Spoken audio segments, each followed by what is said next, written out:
My PD समाचार देख रहे हैं आप। मेरा नाम काजल तिवारी है। ज्ञान बिंदु जीएस एकेडमी के संचालक रोशन आनंद के छोटे भाई प्रिंस यादव की नेपाल में हुई संदिग्ध मौत अब रहस्य बन चुका है।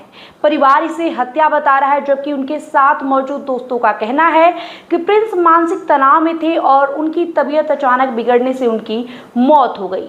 अब सभी की नजर जांच की रिपोर्ट पर टिकी हुई है। ज्ञान बिंदु जीएस एकेडमी के संचालन में प्रिंस यादव की महत्वपूर्ण भूमिका थी। जहां रोशन आनंद पढ़ाई और अकादमिक गतिविधियों को संभालते थे, वहीं संस्थान की पूरी प्रशासनिक व्यवस्था प्रिंस देखते थे। नामांकन से लेकर शिक्षकों की नियुक्ति, पेमेंट और नए ब्रांच के विस्तार तक हर बड़े फैसले में उनकी भूमिका रहती थी। बताया जाता है कि संस्थान को एक शाखा से 3 शाखाओं में पहुंचाने में उनका बड़ा योगदान था। वे आने वाले समय में जिला परिषद चुनाव लड़ने की भी तैयारी कर रहे थे। रिपोर्ट्स की माने तो हाल के दिनों में कोचिंग संस्थानों को लेकर हुए विवाद और दर्ज प्राथमिकी के बाद प्रिंस काफी दबाव में थे। इस बीच 3 जून को वो अपने कुछ करीबी साथियों के साथ नेपाल के विराटनगर चले गए। वहां पहले एक होटल में रुके और बाद में दूसरे होटल में शिफ्ट हो गए। उनके साथ गए दोस्तों का दावा है कि गिरफ्तारी की आशंका और बढ़ते तनाव की वजह से प्रिंस मानसिक दबाव में थे। प्रिंस के दोस्तों की माने तो घटना वाले दिन उन्होंने सामान्य रूप से खाना खाया। इसके बाद नियमित दवा लेकर आराम करने चले गए। कुछ साथी बाहर घूमने निकल गए, जबकि 2 लोग कमरे में मौजूद थे।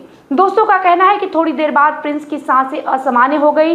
इसके बाद सभी को जानकारी दी गई और आनन फानन में एम्बुलेंस बुलाकर अस्पताल ले जाया गया। हालांकि डॉक्टरों ने उन्हें मृत घोषित कर दिया।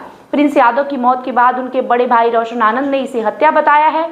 उन्होंने सार्वजनिक रूप से कुछ लोगों पर गंभीर आरोप भी लगाए हैं। परिवार का दावा है कि प्रिंस पूरी तरीके से स्वस्थ थे और उन्हें किसी गंभीर बीमारी की जानकारी नहीं थी। परिजन मामले की निष्पक्ष जांच और दोषियों के खिलाफ कार्रवाई की मांग कर रहे हैं।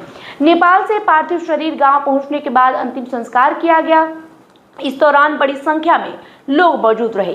परिजनों और स्थानीय लोगों का कहना है कि प्रिंस सामाजिक कार्यों में सक्रिय रहते थे और कम उम्र में उन्होंने अपनी अलग पहचान बनाई थी। उनकी मौत के बाद पूरे इलाके में शोक का माहौल है। लोग लगातार ये सवाल पूछ रहे हैं कि आखिर नेपाल के होटल के कमरे में ऐसा क्या हुआ जिससे एक युवा कोचिंग प्रबंधक की जान चली गई। फिलहाल प्रिंस यादव की मौत को लेकर कई तरह की चर्चाएं हैं, लेकिन आधिकारिक तौर पर कुछ भी साफ नहीं है। नेपाल पुलिस की जांच, पोस्टमार्टम रिपोर्ट और अन्य एजेंसियों की पड़ताल के बाद ही स्पष्ट हो सकेगा कि ये स्वाभाविक मौत थी या किसी बीमारी का परिणाम, या फिर इसके पीछे कोई साजिश थी। आपको क्या लगता है, कमेंट करके जरूर बताएं। फिलहाल वीडियो में इतना ही। वीडियो को लाइक और शेयर करें। बने रहे माय पीडी समाचार के साथ। बहुत बहुत शुक्रिया।